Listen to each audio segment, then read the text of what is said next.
Happy New Month if you are just joining us, and welcome to this very special edition of House of Commons, where we bring to you key issues affecting our society. We are counting 5 days since the official declaration of the 2025 presidential election by the Constitutional Council, the only body mandated by the Constitution to declare the result officially and to give the final verdict. The Constitutional Council is like the priest of the Roman Catholic Church when he says, "Go in peace, the president has been declared."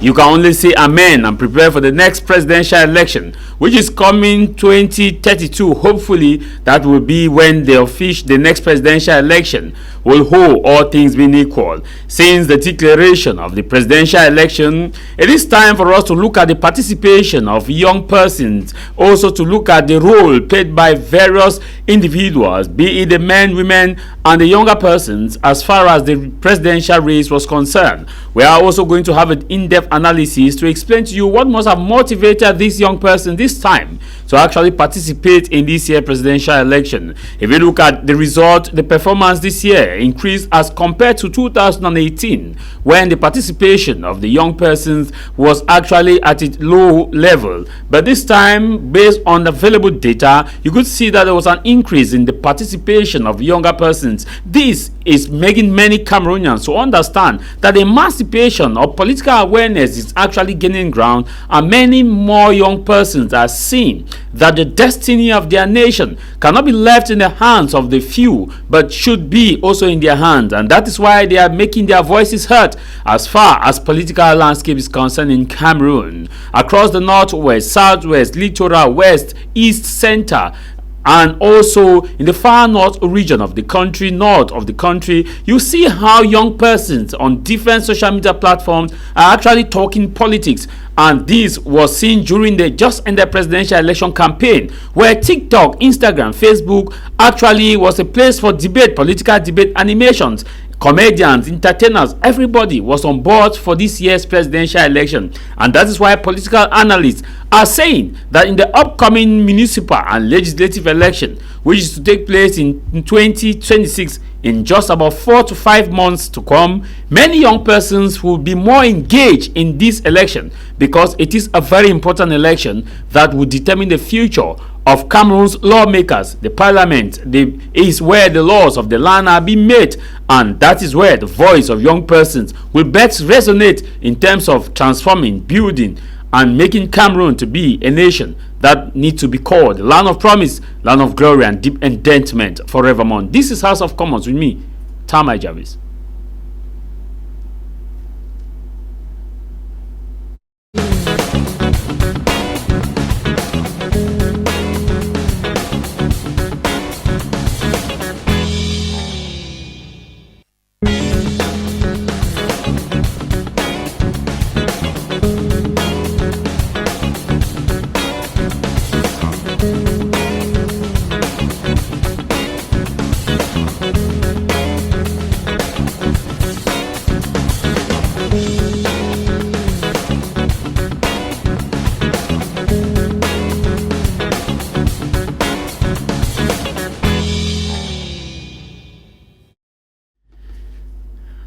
I want to wish you a very special happy Sunday, Mr. Nyam, Robert, and your wife who are watching us in the United States of America, in Texas, in Ohio, I want to Fairfield, Ohio. I want to wish you a very, very special happy Sunday. Happy Sunday to you, Mr. Agbo Charles, watching in Canada. Happy Sunday to you, and all those of you watching us from different parts of the world. We want to welcome you on today's edition of our program House of Commons. We shall be having participation in Bamenda from our correspondent Charles Kebwa. Based on today's topic, we shall also be having participation in Boya from our correspondent Derek Jato, who actually will be on standby to give us the pause as to the situation and the participation of young voters in this year's presidential election. And in Garwa, we shall also be receiving a call from having participation from senior journalist, veteran journalist Franklin Sone Bayen, who will be talking to us. He's currently on standby to actually give us his view as far as the campaigns are concerned of the young candidates in this year's presidential election. Before we kickstart the program, before I introduce to you my guest, I also want to seize this opportunity to wish you, Onkam the champion, happy birthday as you celebrate your birthday this today. May God continue to guide and protect you, Onkam, and give you many, many more years in your boxing career and also in your entrepreneurship career. Happy birthday to you, engineer. To kickstart today's program, I am in the studio with, as usual, my guest, who is from the party of Sesh Espoir Matumba, Pizo. Happy Sunday and thanks for joining us. Yeah, thank you, Javis. It is by duty that I'm here, not just on behalf of my party, but also on behalf of the entire youth folk in our country, because by the virtue of my trainings as a teacher, as an educationist, as a researcher, as a counselor, I think it's a responsibility which I have to, perform to help and continue helping young Cameroonians to understand that they have a responsibility over the running of the country. And as we begin, I do believe that the time we're going to spend here will be a good time, and I want to, while I greet all of them, all your televiewers, most especially, and the members of my political party, and all those who know me, what I want to say is, from the beginning, let us work for peace, because peace is the first theme of our motto, the motto of this country, and it's only peace that can guarantee work and help us to display, the level of our love to our country. So I want to end by wishing them a happy Sunday, and that next week everybody will be ready to move to his business and carry it as, every day as in the past, and knowing very well that, that's where they draw their daily bread. So thank you very much for the opportunity. In the studio, we are joined by a very young civil society member of the civil society, who happens to be Maka Na. Welcome and happy Sunday. Thank you so much, Mr. Javis. It's an honor to be here and to talk about young people's participation in elections. Thank you. Thank you very much. These are panelists plus Franklin Sonnet Bayam, who is standing live in Garwa to give us the pulse as far as this topic is concerned. Derek Jato in Boya. Also, we will be having Charles Keba in Bamenda to discuss this issue. But first, let me get to Charles Keba in Bamenda to give us the situation as far as the participation of young persons in this year's presidential election in the northwest region of the country. Yeah, Javis, welcome to the northwest region, where we are reporting live from Bamenda this day to tell you, since the aftermath of the results of the presidential election was proclaimed, Bamenda is going through hot and hurdles. You can imagine, for the past week now, no vehicle has left the talk of traveling vehicles from, be it the central region, the littoral, or even the next door here, the west region, to fly into Bamenda. Many persons or passengers today will take the Trans-African Highway, you can imagine, with the risk to take through Batibo, Mamfe, Ekok, Kumba, Douala, and then Yaoundé. That is how people fly. You can see behind me, this is a traveling agency to tell you and testify that Bamenda, no vehicle enters and no vehicle goes out. We hope something will be done. Just like equally, price hike in Bamenda is another stress on the people. In the past, a kilo of fish in Bamenda was 1,200, but today in Bamenda, a kilo of fish is 1,800, double the price. You can imagine, just equally like petrol. Petrol in Bamenda you can't find, and that is why you find the streets very dried up. You can only have petrol that comes from next door, Nigeria. And it's been sold from 800 today in Bamenda, is sold for 1,500. Javis, the city of Bamenda, the people still cry for peace. Many persons will tell us the price hike is because of the ongoing crisis. Many people will tell us the price hike is because of the aftermath of the presidential. Where are we going to? We went down the street, get what we had from our resource person. For My Media Prime Television, live from Bamenda, I am Charles Kennedy.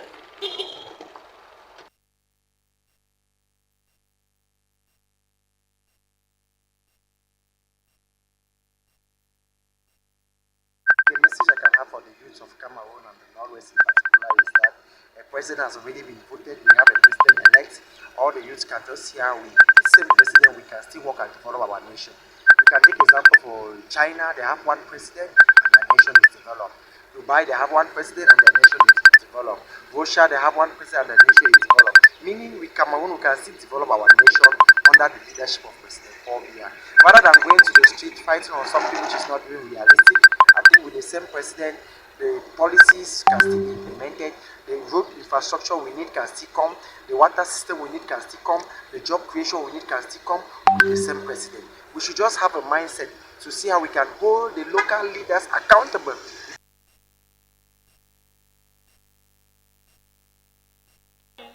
The first thing you have to understand is that there has been a lot of, we have a lot of businesses from Ekok area, we have a lot of businesses from Kambe area, and of course these are border towns, and during elections the border towns were closed, and it now stopped the movement of perhaps fuel and other activities, because you imagine that along that stretch of the road we have a lot of Cameroonians, we have a lot of persons in Bamenda who are along this stretch of the road who are trading. So, and as a result of that, we have a spillover effect. Now, when you look at what is happening in other towns, the protests on the street in the other parts, you realize that fuel actually used to leave from these areas to the northwest. But with a blockage of movement in these areas, with a blockage of movement in some of these towns or major towns, it becomes difficult for fuel to move to Bamenda or to move to the northwest for the people to enjoy this. So this hardship has always been there, but now it is alarming now because of the issue at hand, because of the post-election violence, like we put it. It is as a result of that we are experiencing this hardship. And if we don't manage it very well, it is going to escalate to something else. We are going to have social effects, because we have a lot of families that are affected by this. And as a result of that, we are going to have a global effect, because we are in Cameroon, Northwest in particular, we also supply other countries. There's food that is leaving from here to Equatorial Guinea. There's food that is leaving from here to other parts of Africa. So therefore, it is going to also affect these parts of Africa. You know, one of the principal reasons that was stood behind him is because he has proven for 43 years that he is an adept in the management and keeping of peace. You're welcome back, and if you are just joining in, you are watching House of Commons. In the studio, we'll get to Mr. Prizo. What's your take on the participation of younger persons in this election?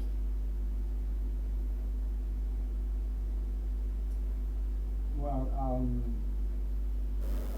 I can't really talk about it in terms of percentage, because first of all, we should recognize that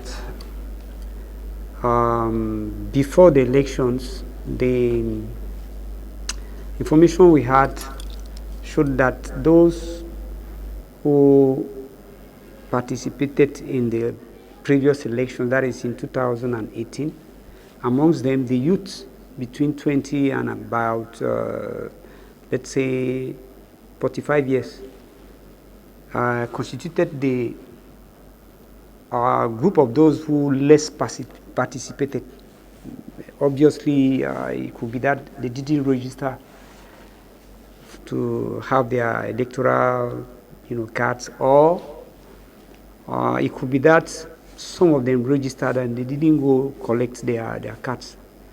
Or thirdly, because eventually they were discouraged and so they didn't go in for the election. So I didn't get the exact figures before the last election. And secondly, I can't just tell you about what happened all over the world. I mean all over the country. But from what I observed in the polling center where I was, I want to say that there were very, very few young people there. When I talk about young people, I want to mention those between 20 years, because we know that the age for you to be or to enjoy the right of voting is from 20 years. And I think it's 20 years. No, 21. 21 years? Yeah. All right. Let us agree that it's 21 years. But when you get from that age to about, let's say, 30 years, what I observed is that there were very, very few young people who came. Most of those who participated in these elections were in great number above even, let's say, even 45, 50. So from that observation, I just want to say the young people did not actually take part to the election as we expected, probably because they didn't understand what were the challenges which these elections were having in reference to their future. So to me, it was a very, very timid participation, though there was a lot of noise, a lot of campaigns that was done up. But I also want to notice that before the elections, we were on the ground, on the field, to campaign, to talk to the youth, but also to the adults, those who are aged and so on. But unfortunately, most of the youths look very, very warm, and they gave the impression of having no interest. Because again, some of them will tell you that, well, there will be no change. They have known the results already, so there is no need to go in for elections, which today, has brought us to where we are. Because had it been that the youth participated to these elections in a great number, because they constitute the largest population group, that has to be mentioned. But unfortunately, they didn't do that. And today, rather, you see them involved in what they call ghost town, civil disobedience, and the march that are happening in all the destructions that we could have. And even amongst those who were arrested, you see that a good number of them are people of 20, 25, 26 years. You hardly see, except some few people who are above 40. that we mentioned. So, which shows that their contribution was very, very poor to me. Okay. Thank you very much. Now, Maka, when you watch the trend, the participation and the activities of young person, do you agree? Well, I do not totally agree with what Pa has said, because I believe from what I saw is that a lot of young people stepped out in large numbers during this presidential election as in the past. We saw the hashtags, we saw the comments, we saw the social media engagement, we saw the content creation, we saw the queues trying to get voters' cards. We saw them at the polls. And so I believe that they kind of like raised hope as compared to the previous 2018 elections that we've had. And so you cannot totally say that they did not really put in interest in the whole thing. We all saw the dedication. We all saw the aspiration. We saw the passion. We saw that these people are tired. We saw that they don't want to just have a certificate because of formality. We saw that they want to make a meaning out of the whole thing, and they want to make a change, and they wanted their voices heard. And so I completely disagree with her. Now, when you look at the social media activities, were you expecting that 4 months before the election, the campaigns?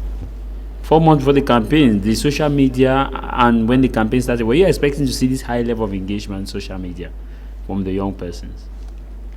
I wasn't expecting to see this high level of engagement 4 months to the elections. But around the election corner and to date, the amount of engagement is surprising. It shows that everybody wants change. The amount of youth that went out, we cannot turn blind eye to it. We definitely know that it's different from the past elections. It's definitely different. We could not anticipate that. We did not think that a lot of youths were going to go out like that. We did not think that youth in Cameroon had interest in politics like that, but they do, and that's why they're on the street now wanting for change. Okay. Now, let me also understand the context here. Before getting to Franklin Sone Bayan, let me understand the context here. Now, when you look across the political sphere of Cameroon, what is that perception that you have now about young persons? We'll be getting to Sone Bayan. What is that perception you have about young persons in terms of the participation? Well, in terms of the participation of the young people, I believe that these are people that have always had interest in politics, but they did not have like the right platform to showcase their determination, their love, and their passion. Okay. And so to an extent, we thought that they were not interested. And so now that they are more aware, they're into it. And so I believe that these are people that can make a change. Okay. And if we give them the right platform, they'll be able to showcase themselves. Okay, let's get to Garwa, where senior journalist Franklin Sone Bayan, who have been covering this election and other elections, so that he can give us his observation as far as this topic is concerned. How well did political parties actually performed among young voters in this 2025 presidential election? Senior journalist Franklin Bayan Sone, good afternoon and thanks for joining us. Tah Mai Javis. First, before we get to the topic, how is Garwa this afternoon?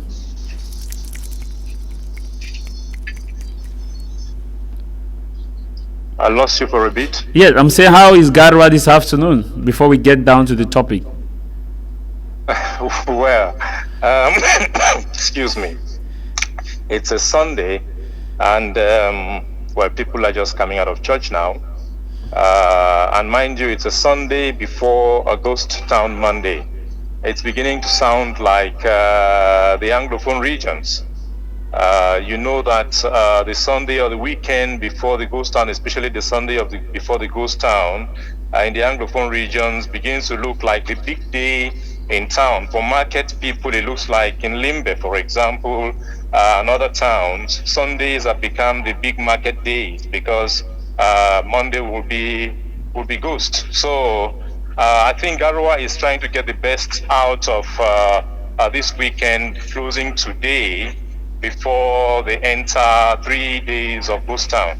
Yeah, but the government has actually said that businessmen, women should come out and to shun the call for ghost town.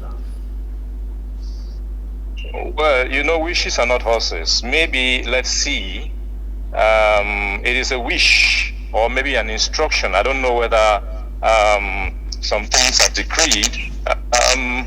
The people have two authorities to decide who to obey.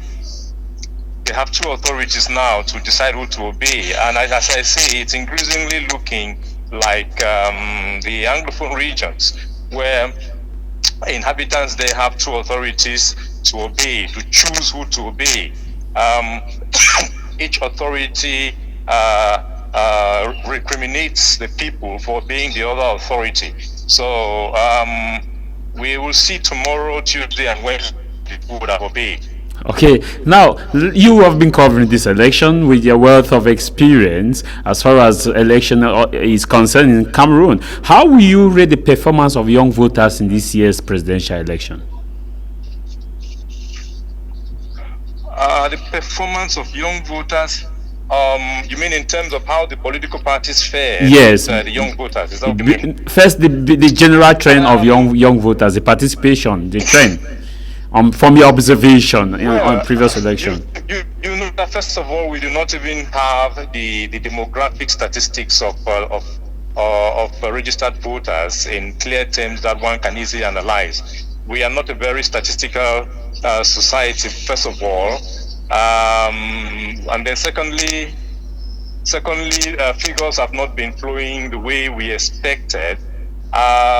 So we cannot even tell. We only are going to guess from the fact that the young people, and I'm trying to see where the real statistics are, the percentage of people below 18, and also the statistics of people below 30 among the 8 million voters, or among the 4 point something million who actually voted. But one can deduce. It's very easy to deduce if we have to let even go by official figures, which are questionable.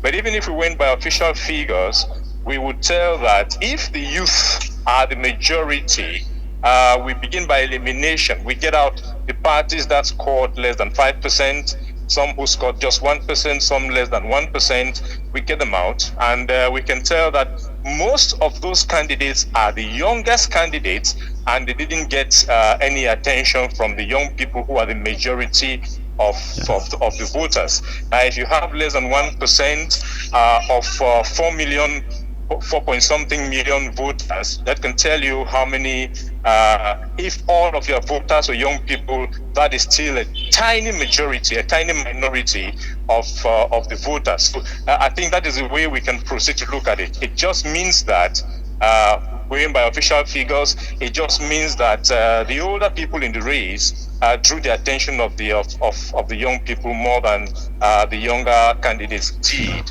and you can tell why. Now, if we go by the claim that it is another candidate who scored more votes than the one who was declared officially the winner, that is still not a very young person. But that also will tell you the reason why. It is because age or other factors were not in play. All the issues we saw, some candidates had wonderful economic programs, wonderful manifestos. Some people were good candidates. Some people had wonderful personal profile, personal integrity, and all of that. But this election was not about any of those things. This election was, like we said, it was a referendum. It was an election for change or status quo. And so you can tell, and if you saw the turnout at the rallies, and if you see the turnout at the protests, you can tell that the young people are not looking at age, they're not looking at the manifesto, they're not looking at economic programs, they're just looking for change. And they apparently have followed who they thought was the champion for change, nothing else. Now, you made mention about the fact that the younger persons were based on a referendum. Now, if you look at the trend of participation, the engagement of young people in this election, and how we compare that with 2018, You mean the participation of young people the campaigns, the engagement on social media, the engagement they had even on the street as compared to 2018? There is no match. There is no match at all. This election has been exceptional. I know that people had wished that the outcome reflected actually what people saw throughout the campaigns and what they saw in terms of the voting returns. But this election, even if not for the final result, the campaigns were exceptionally above the top. No match at all. No match at all with any other election we've had before. 1992 was an enthusiastic election, but I still think that the numbers we saw, the enthusiasm we saw, the excitement we saw in this election is not something we've seen in this country before. This was quite a different kind of election season. Now, my last question before you go, I know is going to be a very busy day for you. And now, what should young political parties do? Because we saw, like you explained, that the percentage of young voters did not the message of younger candidates did not resonate in the minds of young voters. That's why you have 0 point something, 1 point something, with a lot of young voters choosing the older persons. Now, what should other political parties do to attract more of these young voters in the upcoming election? We are talking about the municipal and legislative. No, by the way, it is still the same institutions that will run the legislative elections. The twin elections that are scheduled for next year. So if same causes will produce the same effect, but until the young people get the change they desire, we are not going to have an election on issues nor an election on the quality of candidates. I think this country is stuck on one thing first: change. On the need for change, on the need to get a system out of the way and bring in a new system. Until then, anybody trying to fashion their campaign based on a manifesto projects is, I think, wasting their time. Thank you very much, senior journalist. Any other thing you want us to know as far as the city of Garoua is concerned? We are watching Garoua. The reason we're watching Garoua is because the candidate who is at the center of action is from here and is based here. It's true that we've been told, and we are on that story, that he's been moved to a safe place. Whether that safe place is inside Garoua or out of Garoua, that is what is going to be. We hope to be able to tell in the coming hours and days. So as far as this election is concerned, I think the center of attention is Garoua. Yaoundé is the political capital, but I think that Garoua is the center of attention now, and we're watching out for that. Thank you very much, senior journalist Frankie Sonebayan. Pleasure. Thank you very much. That was the veteran journalist Frankie Sonebayan. Prior reaction from Mr. Bayan. You said from where you were talking about your own polling station, but he's talking about the general view from where he observed. Okay, well, you see, I don't want to spend my time commenting what he said. I just want to be pragmatic in my, approach. Nobody is able, let us agree on that, to tell you what happened across the entire country. And to an extent, when I also, give my point of view, it is because I've happened to experience, had experience on elections while being in different areas in Cameroon. And I saw how people, reacted, acted before, during, and after the elections.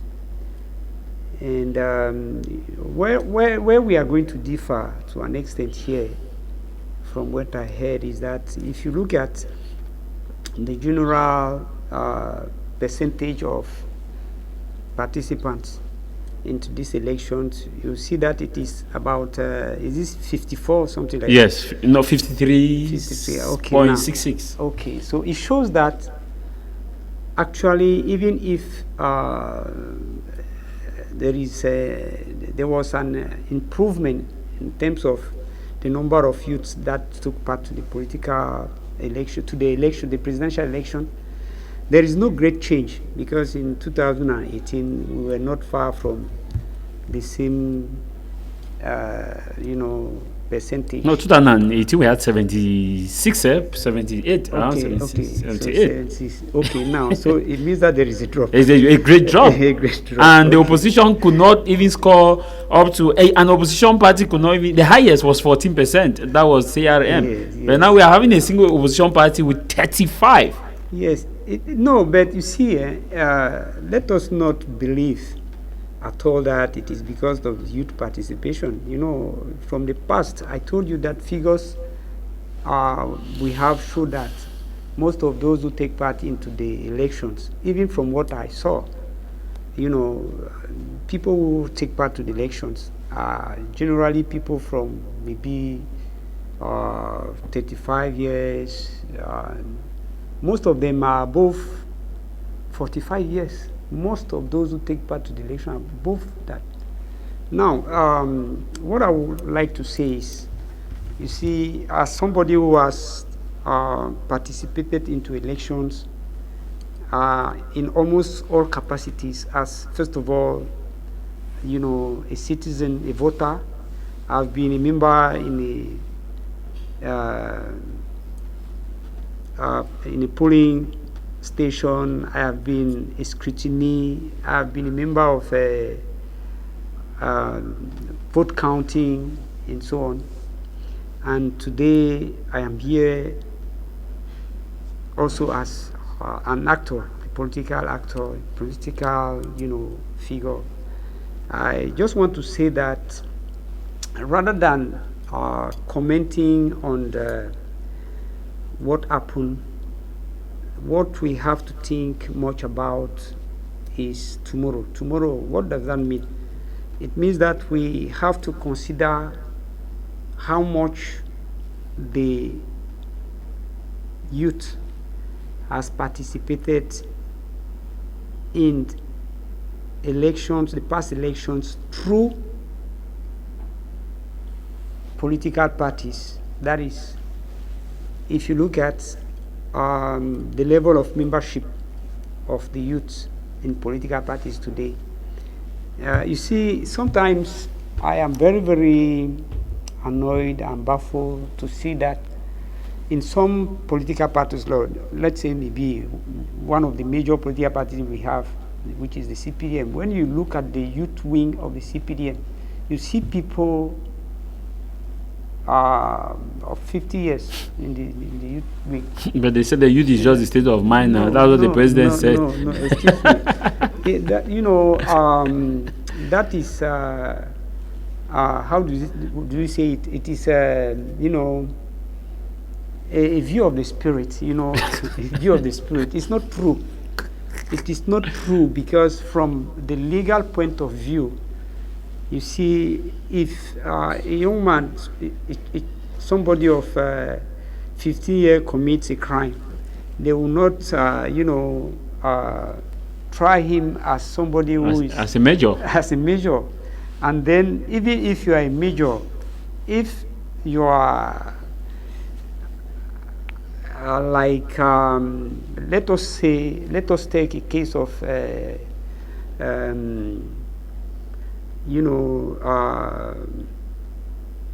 somebody who is involved in like sex crime and so on. If you take somebody from 60 years and above, and then you take a young man between maybe 20 and 35 years, eventually even the society will not see the two crimes, the same way, because they will not understand why somebody of 60 years will still commit the same thing. So, The person can argue that based on what the head of state said, that is the state of the mind, so his mind too was in that state. And that is the reason, again, why when you go, they sue you to court, they will condemn you. You know, even the judge, when you will see your age and see what you did, you know. So, it means that judge should be against the head of state now, because the head of state said the youth is a state of mind. No, you see, it is true. It is true. You see, that it is true that is what we often use as argument when we want to defend some situations, save some situations, but it doesn't apply legally. It doesn't apply generally. And you see, remember that, I don't know how many years were you old in the 90s when the President of the Republic made a speech and said that, well, students should go to school and let the politician do politics. You know, all these kind of statements are not good, and they cannot promote, you know, the participation of youth in politics. So what I want to say, let me come back to what I was trying to say, is to encourage the youth to be part of political parties, not all of them, but let a good number of them get involved. Because when you get involved in a group like a political party, there is a lot to learn. And to this effect, I want to take an example. Permit me. Most of the time, I do not like to go out. But if you go in countries like Kenya, like in Ghana, even in Nigeria, you see the level of involvement of the youth. And if you come back here in this country, look at our councils. Look at all our councils. How many youths do you have among the executive? It shows that people, the youth in Cameroon do not have almost any interest in taking over the responsibilities concerning our country. And you see, as I told you, I'm very, very worried, because as a counselor, as a teacher, as an educationist, as somebody who has worked hard, because he recognizes that he was also brought up by other people to see that he becomes someone. I have worked hard, and I continue to work hard to see that young people today will be able, you know, to take over responsibility, to take over the challenges for tomorrow. I do that within my community. I do it, you know, out of my community. Even when I was a civil servant, you know, it is not just like I'm trying to brag. No, but I have results. You cannot train everybody, but at least as a counselor, you can still encourage them. You can still, you know, motivate them to take over responsibility, because this country, you know, last time, recently I went on, I was invited somewhere on a panel like this, and I reminded the younger people who were there. I was the oldest person on the panel, but I asked them that I do not understand why they who are younger than me, as they still have their time, how do they support those who are older than me, 12, 14 years, 20, 30 years than I, who are older, 20 years older than I. They are younger than me, maybe, I don't know, 10 years, but they are going to support old people. Why I support somebody who is younger than me for almost about... But the issue, like you got from what Franklin Bayan I heard it said, very well, that the people are not looking up for project, they are looking at changing the system first before moving to the project. But you cannot change the system while being out, while not being an actor. You must be an actor. Come, get into political parties. Okay. The members of political parties accept to be trained by those who are your elders and who know more about you. They will groom you up, and you become. You see, look at, do you know at which age Serge Espoir Matumba officialized his political party? Do you know how many years Cabral Libi was? So why do young people don't want to take example from them. I agree with you. Yes, they have to pick this challenge until, you know, we know very well that the greatest, you know, proportion of population in this country is made up of youth. And unless the youth operational, let me, you know, put it to practice, there is nothing, there is nothing that will happen. Okay, nothing. We'll be coming back to you. Maka, now you listen to Bayen. He's in Garwa. He has been covering the election since. He made some remarks there that this year is kind of very phenomenal as compared to the 1992, as compared to 2018, 2011, because we've had election, multi-party election, 1992. After 92, you had also 96, 97. Then you now started having 2005, 2011, 2018, and we are talking about 2025. He said this time the youth participation was maximum in terms of the engagement in campaigns. And he also made one point. I don't know whether you agree with him on that or not. He said the younger persons are not looking for manifesto, and that's why they did not go for the younger candidates. They are looking at who has the numbers to change the system. Do you agree with him? I totally agree with what he said, because I believe that that's not something that only the young people want. I believe that we all want that. And yes, the young people are going for change. We are not looking for a project. We just want change. We are tired. The young people just want something different. And so he's totally right. If we are going for a project, we are not even sure if that project is going to be given to us after the elections. We just want something different. We believe that if there is change, that's the first step. You take it gradually, like baby steps. The baby has to start crawling before we start working. That's it. We just want change. After change, we believe that we can move to projects. Now, what can be done by political parties to get young people on board? Because he's complained, and his complaint is valid there, that a lot of young people are shying away from political parties, and that he doesn't see the reason why younger persons will not be involved in engaged in political parties, but if they want to get popular support, they will select somebody who is older than him, or which they are young. They should go for younger candidates. Well, I believe that if political parties can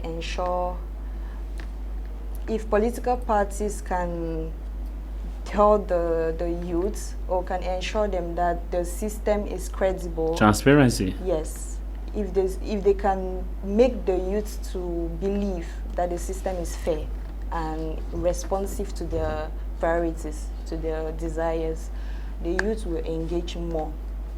Because to an extent, the reason why youth do not engage in political participation, engage in political affairs or voting and all that sort, is because they believe that their fate has already been predetermined. And so because they believe that, they will not want to get involved in it. It's discouraging. It's like, why should I vote? Why should I get into politics in Cameroon when nothing will change? Why should I make my voice heard when it's not going to be heard? And so that's what is discouraging. So I believe that they should encourage transparency and, you know, credibility. Also, I believe that there should be better civic education. Yes, they should provide better civic education, because a lot of youths, I'm sorry to say, but a lot of youths are very ignorant about the whole voting system in Cameroon.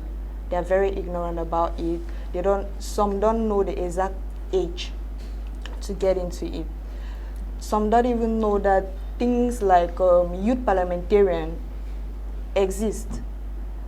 They don't know about it. They don't know how to go about it. So you're saying that the political parties need to do more to educate the young persons, because maybe they just feel like young persons will come to the party without having this education. Exactly. And to get them, they should also go to social media. That's where the youth are. They should go to social media. Yes. Yes.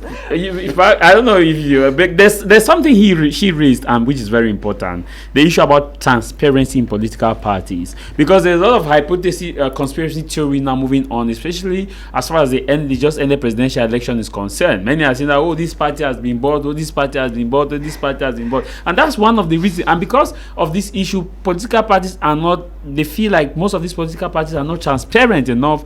That's why they are shying away. Am I correct? Yes, exactly. Okay. You asked me the vision. Yes. Let me repeat something to you right now. Okay. You understand? You're talking about ethics or whatever, education. I mentioned it, but I'll come back to that.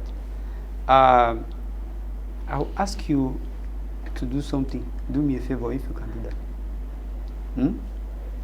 Which is, if you may accept, will you tell all your televiewers that we who are here as panelists, you do not give us even a coin before we come here? Yes, of course. I don't give a coin. I don't. In fact, most guests pay their transport to come to the TV to actually educate the people and to share their opinion. Okay. Which even after this program, I'm not going to give even a bottle of water. Okay. Thank you very much. Okay, I think you have cleared the field, because many people believe that when we come here, we are paid. Of course. And so when we tell them that the reason is simply because we represent our political parties, and then because we feel it as an assignment as citizens who are educated or trained and who have something to bring to the citizens, to other citizens, people will not believe it.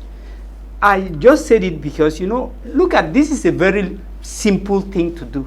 And if people cannot believe that we are doing it out of our goodwill, do you think people will believe that political parties have not taken the money? You see, we need to be pragmatic. You talk about education. Let me tell you, I've mentioned it somewhere else. Personally, let me uncover this to those who are the televiewers.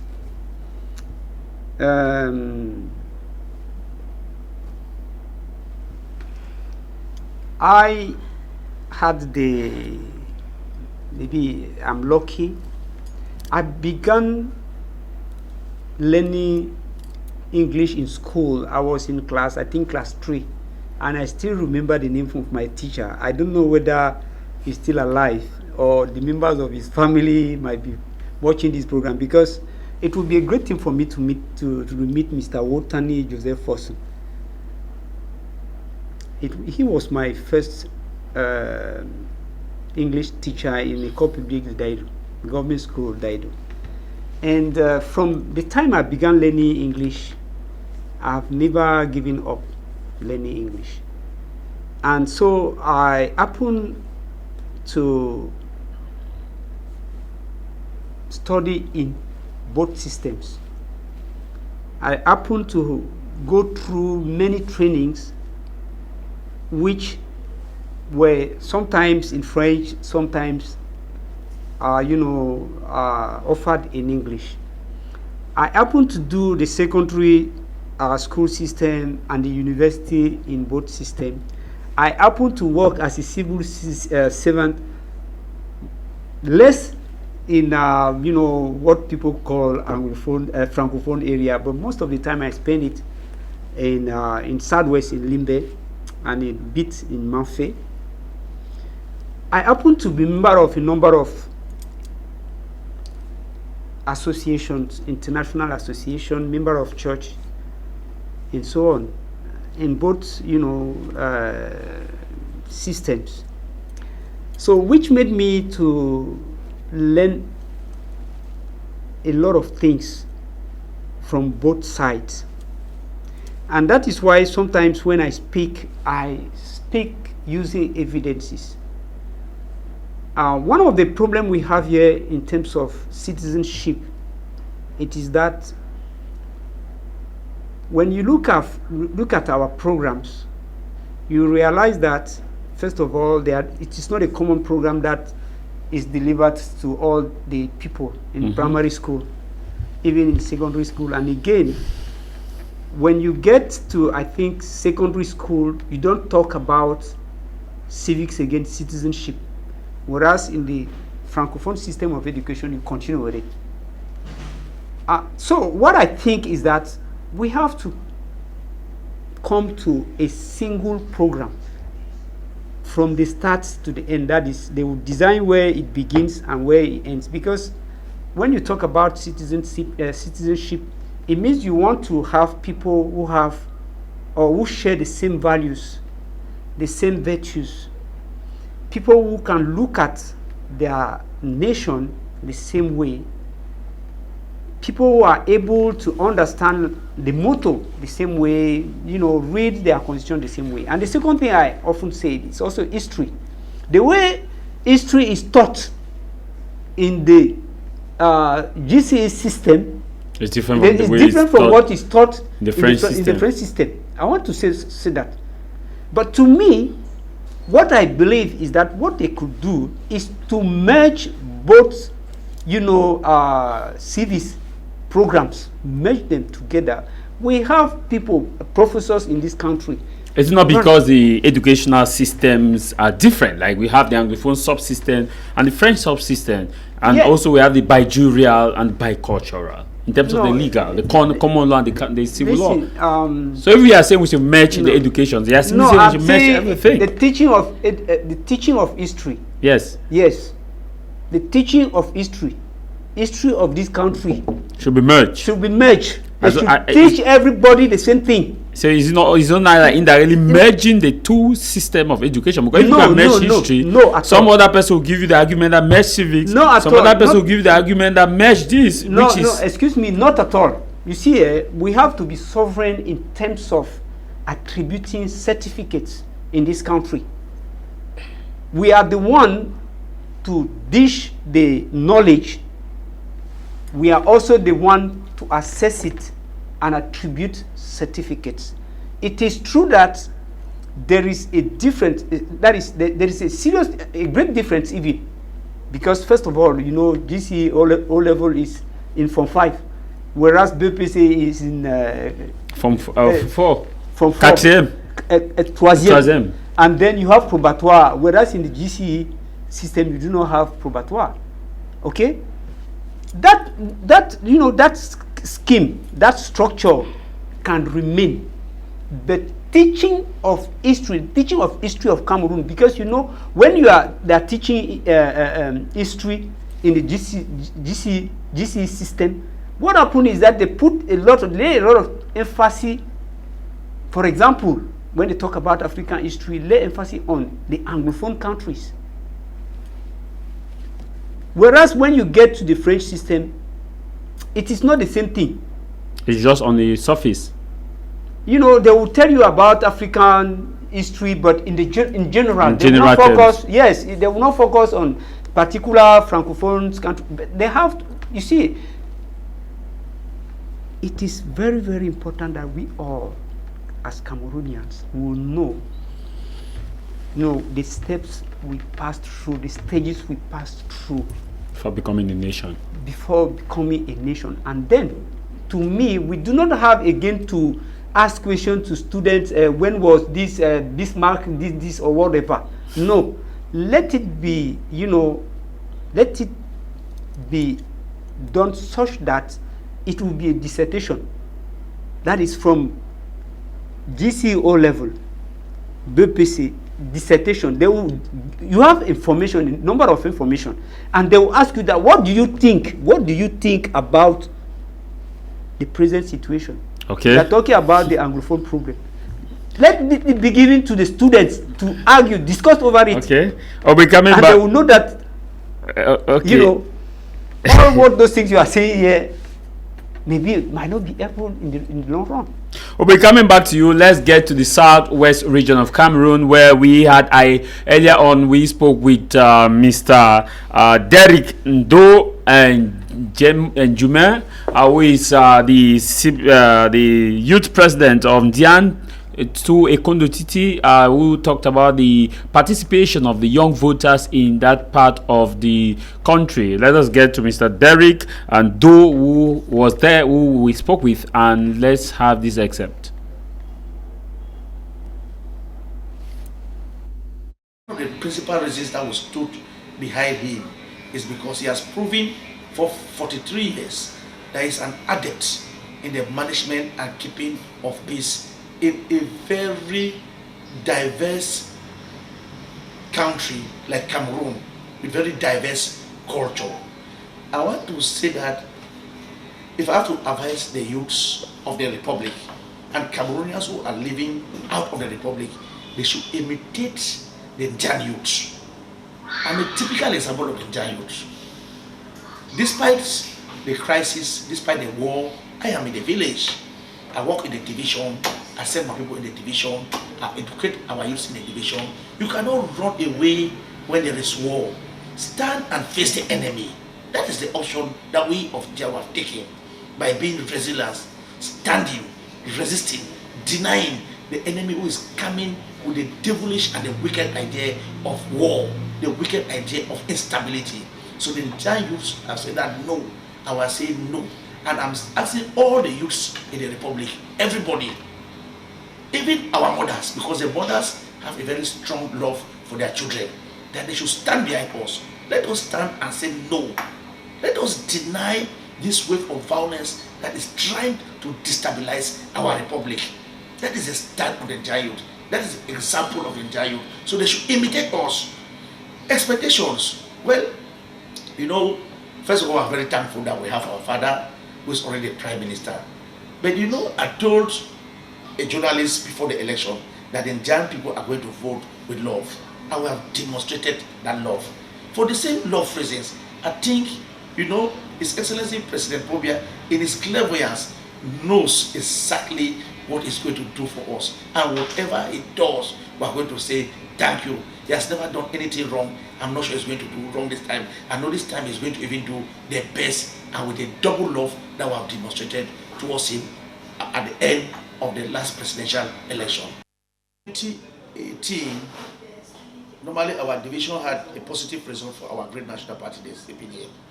But I want to say that in 2018, you know, we're almost at the height of the crisis, you know, and you know, the population of our division was not, you know, solely dependent on you, because we still have some elderly people around.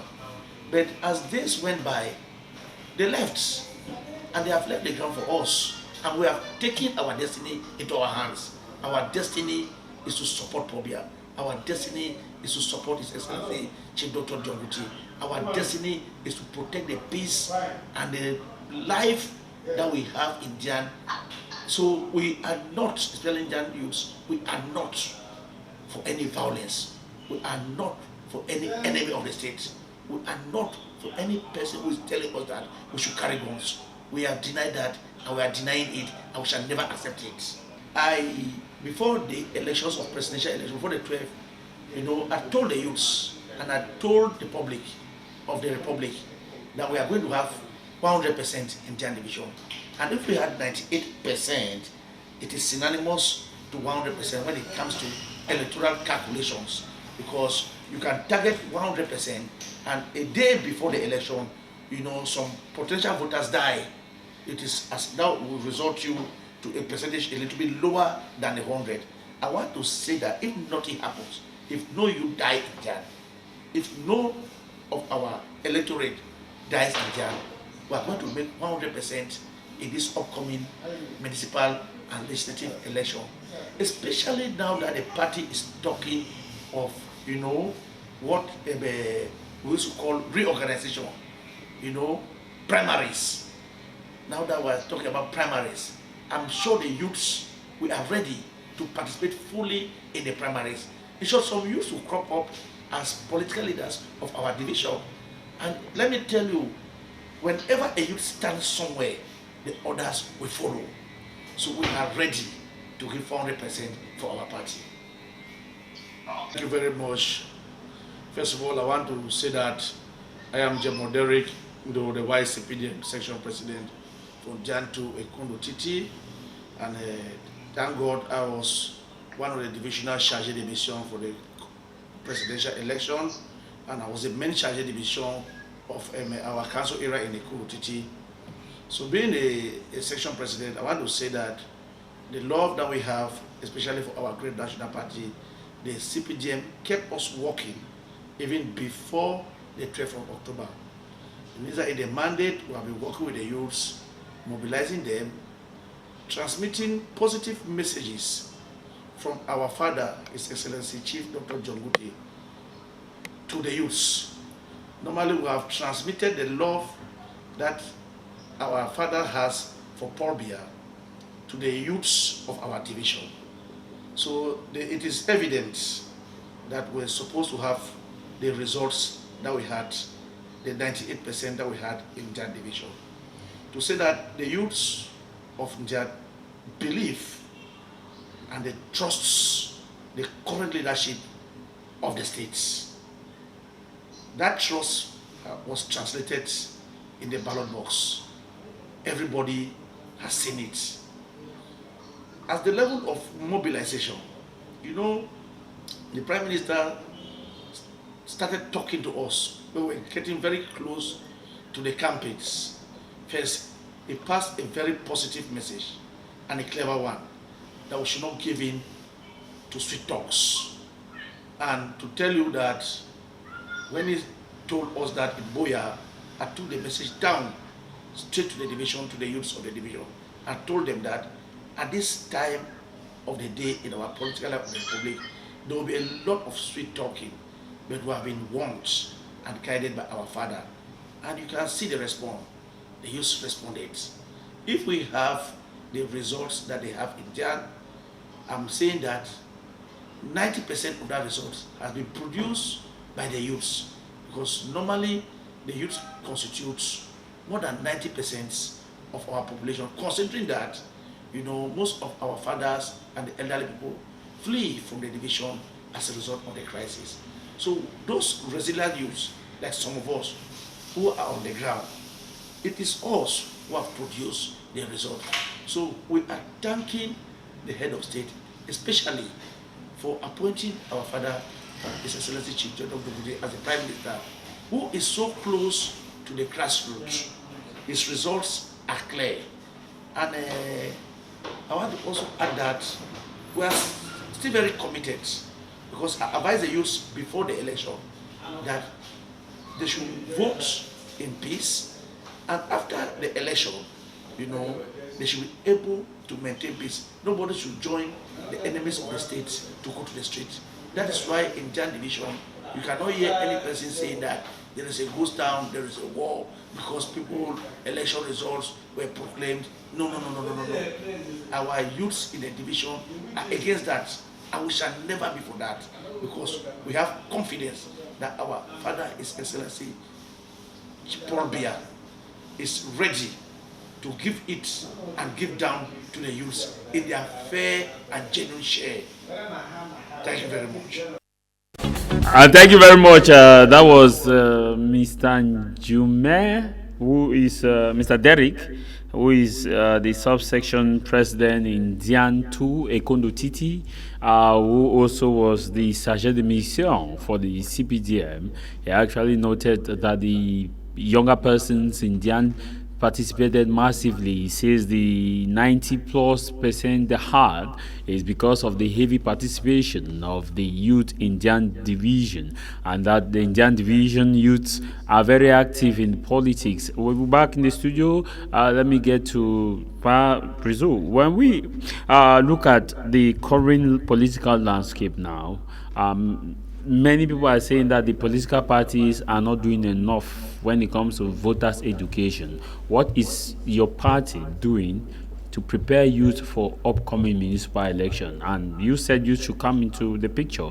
Maybe you talk to them and why they should join the party for this upcoming election. Yes, first of all, let me come to the element that just passed. You see, sometimes CPDM people will try to brag and say this and that, but what they fail to tell people is that they have did a bit of corrupting the youth. That is, they can give money to the youth and motivate them to go in voting, which is not the same thing with the other political parties.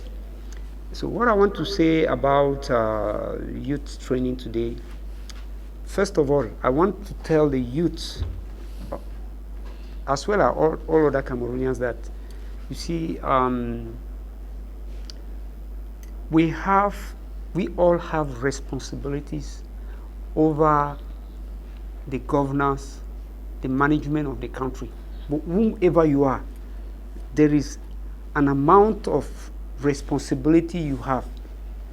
And that is why when we look at the local level, for example, we are responsible of making sure that in terms of hygiene and sanitation, we give our own share so that our environment will be, clean, will be safe, and so on. And the second thing I want to tell the youth is that there is an advantage, there is always an advantage to be part of an association, a group of people, because there is this common saying, which is even biblical, that it is iron that sharpens iron. Unless you meet with other people, you discuss with them, you exchange, obviously there are a number of things that you are going to miss. And again, we should not forget that every generation has a responsibility over the one which is below it, which means that I personally, as a member of a political party, I'm not just there because of any particular benefits, but I'm also there because I have something to translate to the younger generations. So unless that the younger generations will trust the elder one, it will be very, very difficult to pass on whatever you have as resources. So I encourage the young people to join political parties. Mostly, I want to encourage them to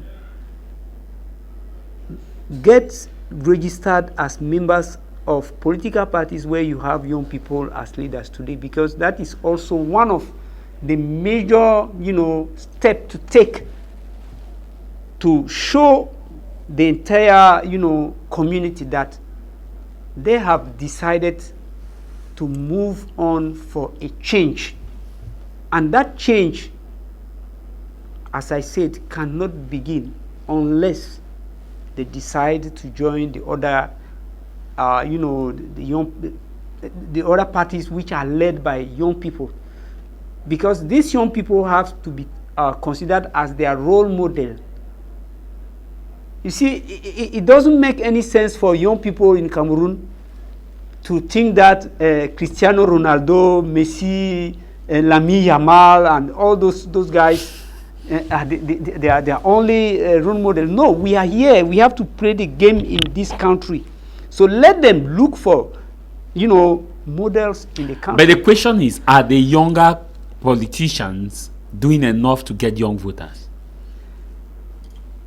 You see, they are doing what they can do. Remember, for example, that Cabral Libi brought the 11 million voters, project. And but we did not end up having 11 million registered there. Yes. That was just a propaganda. No, it because wasn't the fact on the ground was different. No, it wasn't a propaganda. Because in 2018, we did not have 11 million registered voters. It is true. But you see, that was just a target. But that helped pulled a lot of youths to come register. But if you look at the data this time, it's different. The problem we have, let me tell you, the problem we have, like in our political party, is that many young people who come in the political party come with interest, with the idea of gaining something. I told you, we were asking for scrutinies. And I made a video, I told people, you see, I have a religious background, and I know what is sacrifice. I learned to fast. And often, when I meet people who are facing some difficulties and I ask them, please, can you not just give up food for a day? They will ask me, or a bottle of beer, mostly those who are drinking. Can you not give up drinking a bottle of beer per day to solve this problem? They will ask me, do you want me to die? Tell me, can somebody die if he spend a day without eating? The answer is no. Can a young man not provide for himself, maybe there is something to eat, a bottle of water, something to eat, and go into a polling station to watch over the votes just because he wants a change? He must ask for money. Some people based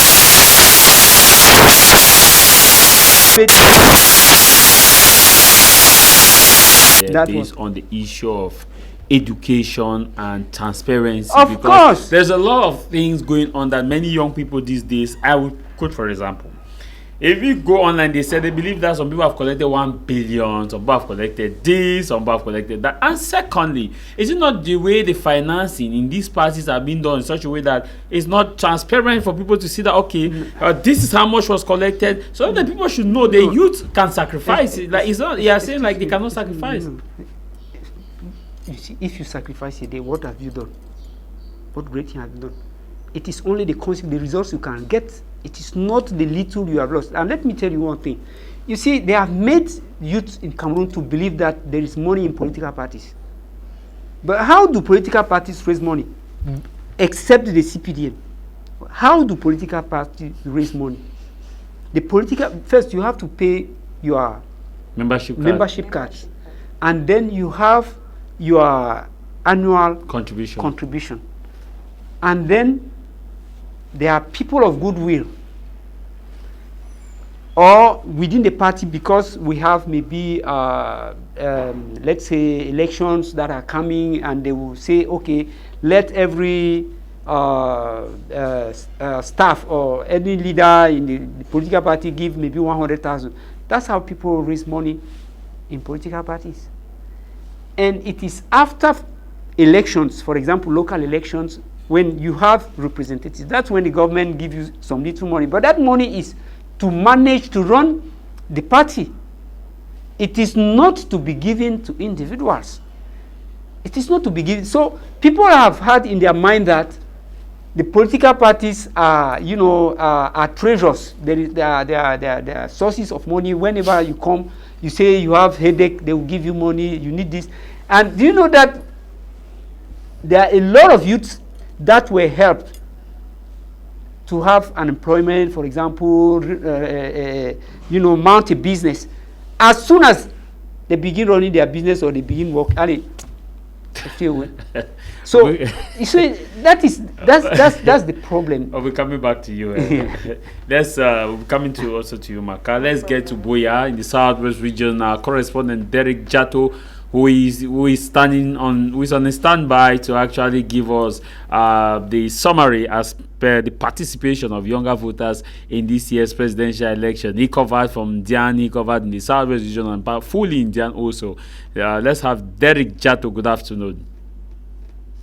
Well, if you must know what triggered especially the youthful population to participate effectively, or to participate more than the previous elections, these 2025 presidential elections, I will pinpoint that there are a lot of factors contributing to that. Firstly, youth by nature, they are exploring, they are explorers. So they want to be in the know, they are so inquisitive. So when you create an atmosphere of suspense, that is the interest of the youth. Now, let's begin with the church. The bishops, or some bishops, came up with some statement, and it was enveloped in statement that needs to be decoded. Now, youth held that. That was a point of attraction. Why did he say that? And what would be the feedback if this did not happen, or if this will not happen?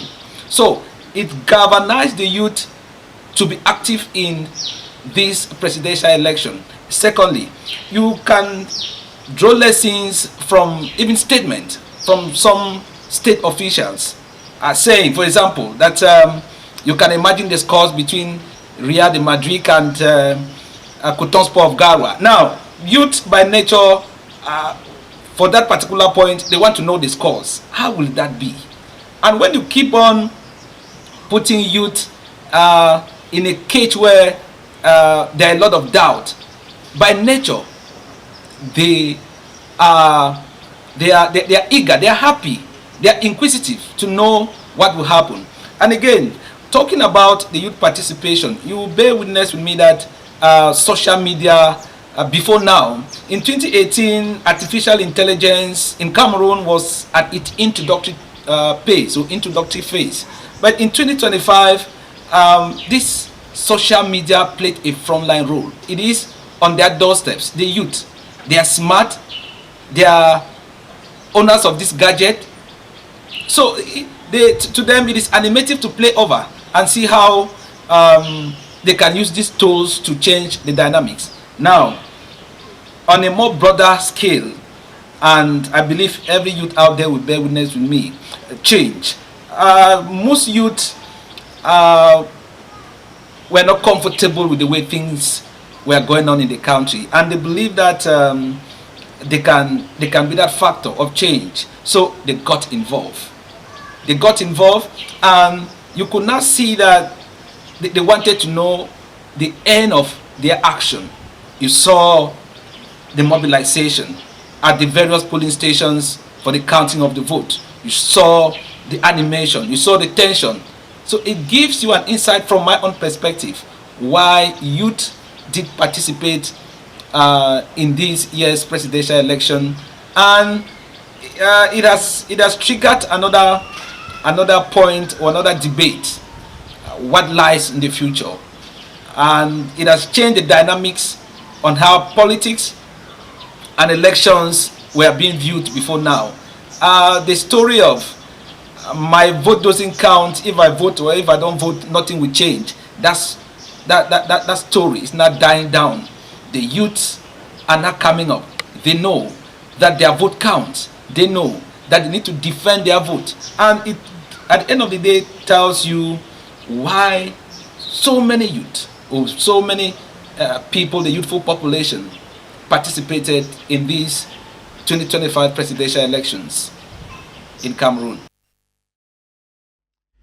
Thank you very much, Derek Jato, for that explicit explanation as far as the 2025 presidential election is concerned, youth participation. He actually hammered hard on the participation, and he actually noted that participation this year was massive. Derek said it was massive. Charles Kebo Bamenda was massive. We also have Frankie Bayen from Garoua, massive. And he said the issue about my vote doesn't count is dying down. Now, will you support a particular party just because you have a younger candidate, or will you support the political party based on transparency, honesty, and the vision? I would definitely support a political party because of honesty and vision, not just because that political party is younger. Or has younger candidate. Because to an extent, just because I am a youth does not necessarily mean that I will see a younger candidate as my role model. I would definitely go to the old person. I know that youth of these days, or people think that youth are disconnected from the old people's party, and that's not the case. And normally people would think that because we are youth, we are not smart enough to follow the old people. We are definitely going to follow the younger candidates because, okay, we align more with them. They're like in our age group and everything. But that's not the case. We'll definitely go for somebody that sees vision, somebody that has vision, somebody that is there for fairness and clarity. Yeah. Now, when you look at the political fair, I want you to be honest now on this question. Okay. Were the younger candidates actually appealing to the younger people, these candidates of the presidential election? Did you feel their impact? The younger presidential candidate, did you feel their impact? I didn't. if I'm being honest, I didn't feel their impact. The youth didn't feel their impact, because if you even look at the statistic, they didn't get the votes like that. The youth didn't feel their impact. The youth weren't that interested. They just wanted change. They were not looking at the project. They were not looking at the project. They were looking at who can bring us change. So the youth didn't feel their impact. Yeah, because another issue that many youth are concerned is the fact that they don't want to elect someone that will not be able to defend their vote, or someone that will just carry their vote and give it out. Is that a concern too that you had? Exactly, exactly. And we know that the reason why youth have never been participating a lot is because they have always not felt like their voice will be heard. And so if they believe that the younger people can sell their votes, there's no reason for them to go for the younger people. Rather, they will go for an older person who seems more reassuring, somebody that looks like, okay, he's a stronger person for us. He's somebody that can bring us change. And so they went for that person instead. How will you agree? You know, well, because the truth is, like she said, many youth people feel that the younger candidate did not actually appeal to them in terms of their message. Maybe the way in which they framed their message was not actually targeting this younger person. You see, personally, I told you a bit about my background, so I do not perceive things just as an ordinary citizen or somebody who just want to comment on the situation, because I deal with youths on a daily basis, you understand, and I can understand a number of things which are going wrong. First of all, I want to say this, besides the fact that there are arguments about you know, the young age, the programs, and so on, I want first to say a change is not like a plate of puff puff and beans or jollof rice that somebody will come and bring and put before you so that you should eat.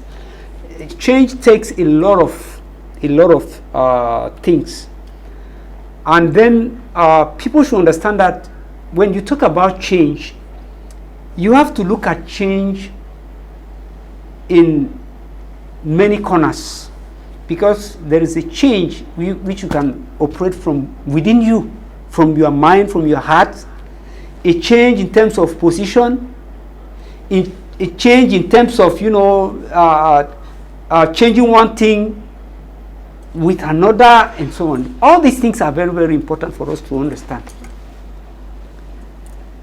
because I want to believe that most youths think that change is about just it's something which is just casual. No. Change isn't like that.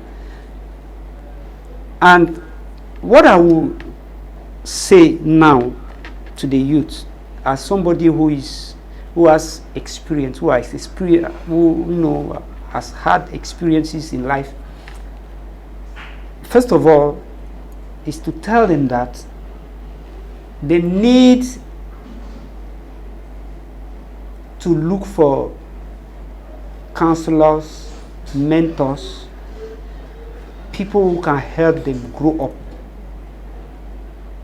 Let them find within the community people who can help them because they are well trained. Secondly, I want to say this to the youth again, that political parties as associations are workshops, are places where you come not because you want to show that you know, but they are places of exchanges where you come to learn. And I personally, in my political party, I stand like somebody who is a sharpener, who is a fire sharpener, somebody who is ready to bring up, to translate to the youth what I have learned. And I want to encourage the other political parties to know also that their responsibility is to empower the youth, to make their political party, the environment of their political party to be a kind of workshop where people will come and learn. Why? Because you see, political parties from the opposition side are failing because most time when they happen even to win a council, they are unable to run it. Because most of the people who are there do not have the skill, do not have the knowledge, do not have the skill, the necessary skill to run the council. But all these things can be learnt within their political parties. Because it is not only about, abiding to the programs or whatever. So I think let people take this note of this and get to the political parties who might help them to become, great men tomorrow. I'm ready for that within my political party for all the youths that will want to learn something. Maybe you give the name of your political parties for those who are